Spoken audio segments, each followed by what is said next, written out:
Hi, welcome back to my channel. I hope you're doing well. I hope you're absolutely fantastic. So today I wanted to discuss something really interesting that happened to me recently that brought to life James 1:19 to 20.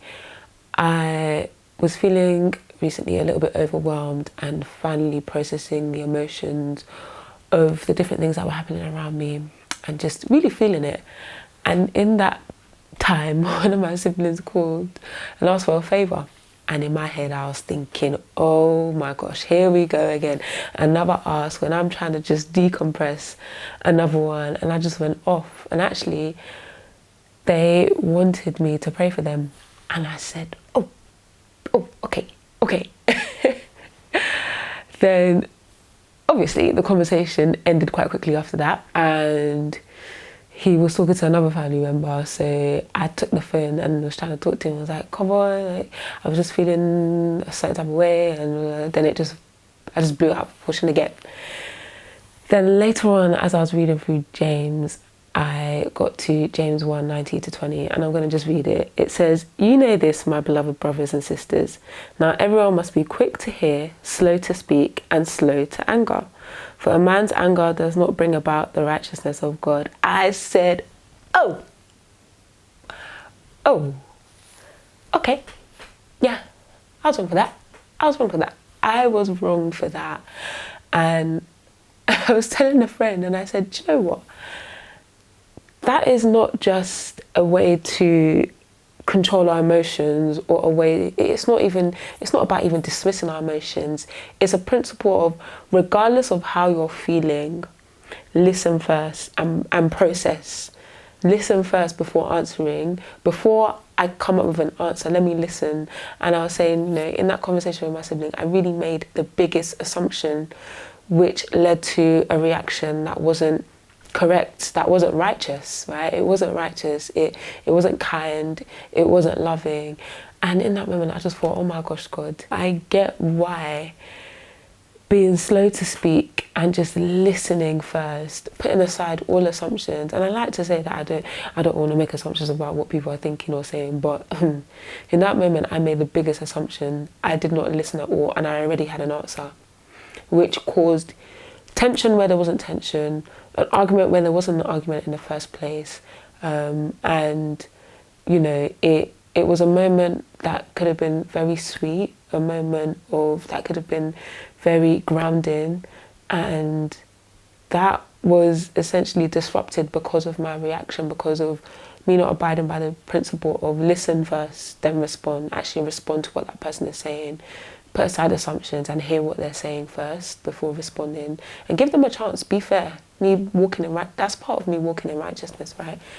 So yeah, I just thought it was a really interesting thing that happened, and really just highlighted the importance of that principle. And as I was reading through some Bible commentaries, there were some really interesting things, and I want to read one that led me to Proverbs 16:32 actually. So I'll read Proverbs 16:32, and it says, "One who is slow to anger is better than the mighty, and one who rules his spirit than one who captures a city." And one of the commentaries I was reading said this: "To overcome our own passions requires more steady management than obtaining victory over an enemy."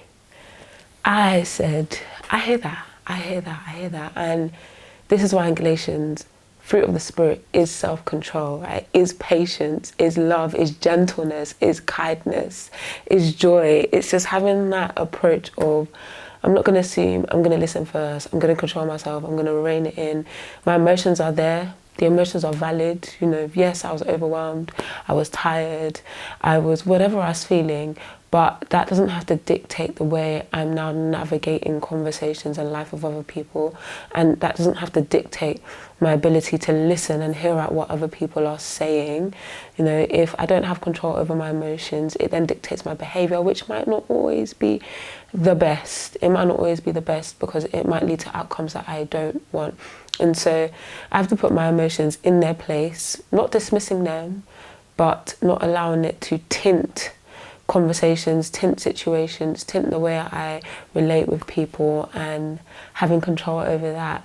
of course, it's not by my own strength and ability. In that moment, I was just in myself, in my emotions, in my feelings. But I'm very grateful to God who's given us the Holy Spirit to be able to navigate these situations and reflect. And it's on us to allow God to speak to us in those moments, or after, or even before, to really just know how to handle these situations better and to do it His way, the righteous way. Yeah, I'm really grateful that God brought back this principle to me, that I have to listen. I have to listen to what people have to say, even if I have my assumptions, even if I feel I can predict. Am I God? Am I the Lord? I need to have the self-control to be like, no, listen, hear what they have to say. And I think generally it helps with our relationships in different capacities, in different spheres, when we are ready to listen to what that person has to say without concluding or assuming what they're going to say next, without having an answer prepared, listening first. Again, going back to the commentaries, it was so interesting reading through the commentaries around James 1. And I think a lot of us know this. One of the commentators said, the ancients have some sayings on this subject which are well worthy of our attention. Men have 2 ears and but 1 tongue, that they should hear more than they speak. Their ears are always open, ever ready to receive instruction, but the tongue is surrounded with a double row of teeth to hedge it in and to keep it within proper bounds. And even when we continue reading through James, in James 3, James talks about if the one who can control the tongue, let me read it. Let me actually read what it says. In verse 2 it says, for we all stumble many ways. If anyone does not stumble in what he says, he is a perfect man, able to reign in the whole body as well. Yeah, so for me, I want to be more conscious and cautious with the way I respond to situations, more conscious and cautious to listen to what people have to say.